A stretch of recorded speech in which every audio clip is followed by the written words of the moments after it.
Jikalau kamu mengasihi aku, kamu akan menuruti segala perintahku. Aku akan minta kepada Bapa, dan Ia akan memberikan kepadamu seorang penolong yang lain, supaya Ia menyertai kamu selama-lamanya, yaitu Roh kebenaran. Dunia tidak dapat menerima Dia, sebab dunia tidak melihat Dia dan tidak mengenal Dia. Tetapi kamu mengenal Dia, sebab Ia menyertai kamu dan akan diam di dalam kamu. Aku tidak akan meninggalkan kamu sebagai yatim piatu. Aku datang kembali kepadamu.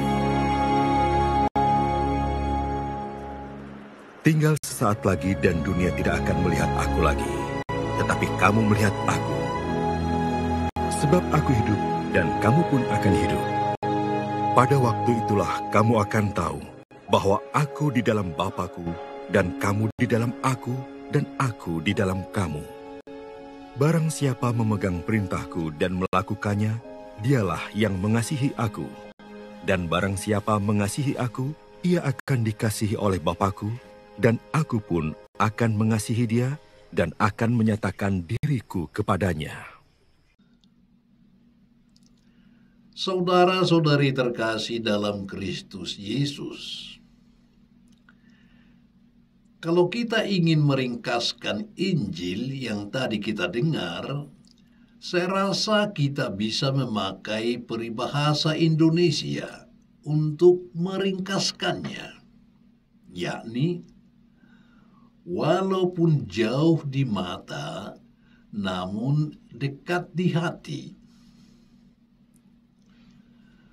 Bacaan Injil tadi sebenarnya adalah sebagian dari khotbah perpisahan yang diucapkan Yesus pada perjamuan malam terakhir, sehari sebelum Yesus wafat di kayu salib.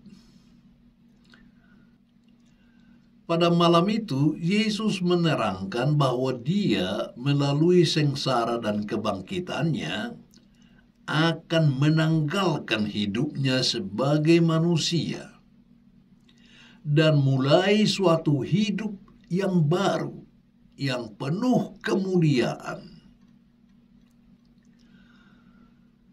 Murid-muridnya terkejut mendengar bahwa Dia akan pergi. Mereka sadar bahwa tanpa Yesus, mereka tidak berdaya apa-apa. Mereka merasa bagaikan anak yatim piatu seandainya Yesus tidak bersama mereka lagi. Karena itulah Yesus menghibur mereka, "Jangan kamu takut ataupun cemas. Memang saya pergi dari dunia ini, namun aku tidak meninggalkan kamu sebagai anak yatim piatu. Aku akan kembali kepadamu. Dan selama aku tidak berada di dunia ini, aku akan memberi padamu penolong yang lain.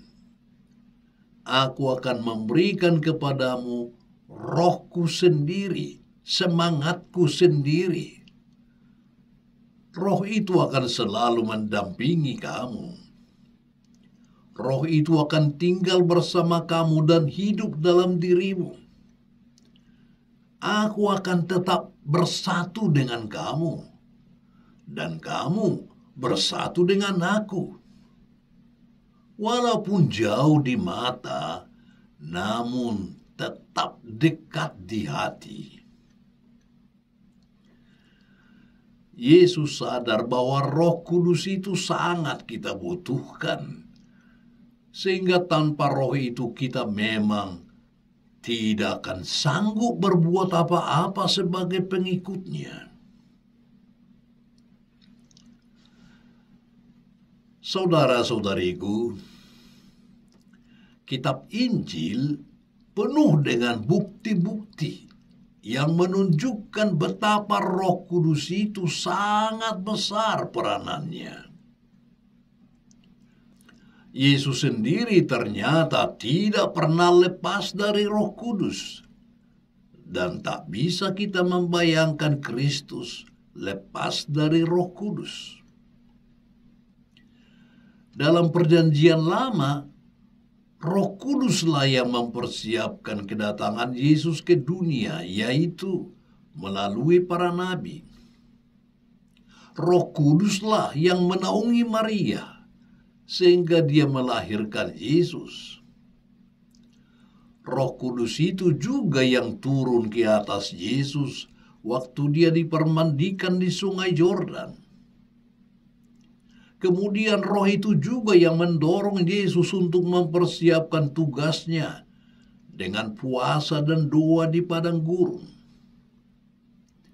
Dan semua kuasa yang mendorong Yesus untuk menyembuhkan orang-orang sakit berasal dari rohnya ini. Dan Yesus baru mengakhiri hidupnya di salib setelah dia menyerahkan rohnya sambil berkata, "Ya Bapa, ke dalam tanganmu kuserahkan rohku." Saudara-saudari, bukan hanya dalam hidup Yesus Roh Kudus itu memegang peranan penting, juga dalam hidup gereja awal. Nampaklah betapa para rasul dan orang-orang Kristen pertama tidak dapat berbuat apa-apa lepas dari pengaruh Roh Kudus ini. Kalau kita membaca kisah para rasul, maka kan kita lihat di sana begitu banyak bukti-bukti mengenai kegiatan Roh Kudus yang memimpin gereja secara ajaib.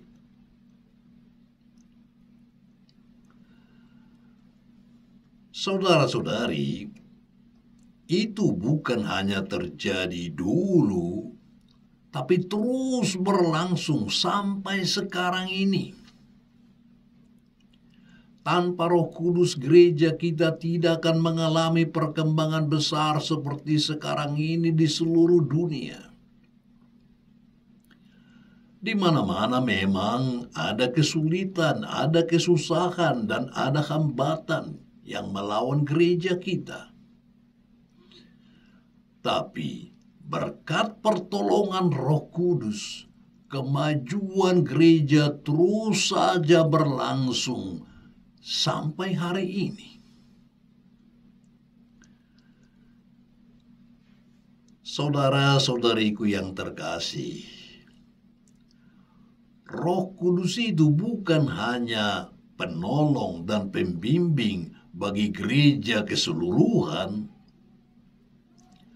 Roh Kudus itu juga menjadi penolong dan pembimbing kita masing-masing. Hakikat hidup seorang Kristen tak bisa dipisahkan dari roh itu. Tanpa Roh Kudus, iman kita tidak mungkin hidup. Kita harus selalu membuka hati agar Roh Tuhan memimpin dan mengarahkan kita pada jalan yang benar. Bagaimanapun juga, kita membutuhkan pertolongannya.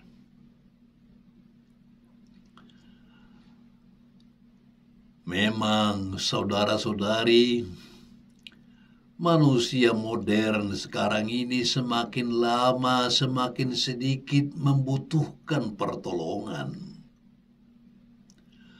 Manusia semakin tidak takut lagi akan kekuatan alam, sebab sudah bisa dikuasainya. Manusia makin berhasil menundukkan bumi, air, tenaga atom, dan ruang angkasa dengan kemampuannya sendiri. Tanpa bantuan Tuhan, manusia sudah bisa mengatur produksi, mengatur peredaran uang, mengatur perdagangan dunia, bahkan sampai bisa mengatur kelahiran manusia baru. Ya, di mana lagi manusia membutuhkan pertolongan Tuhan? Memang, nampaknya manusia sudah mampu menguasai segala-galanya tanpa bantuan Tuhan. Tapi, walaupun demikian, sampai sekarang manusia belum sanggup memecahkan problem jiwanya sendiri. Justru mengenai dirinya sendiri, kita manusia tidak berdaya. Semua bisa diselamatkan manusia, tetapi tak kuasa menyelamatkan jiwanya sendiri. Dalam hal inilah kita harus menyerahkan diri ke tangan Tuhan. Kita butuhkan pertolongan dan bimbingannya. Kita butuhkan rohnya. Sebab hanya roh Tuhan inilah yang sanggup membawa kita kepada kebenaran. Yang mengantar kita pada dunia bahagia yang sebenarnya.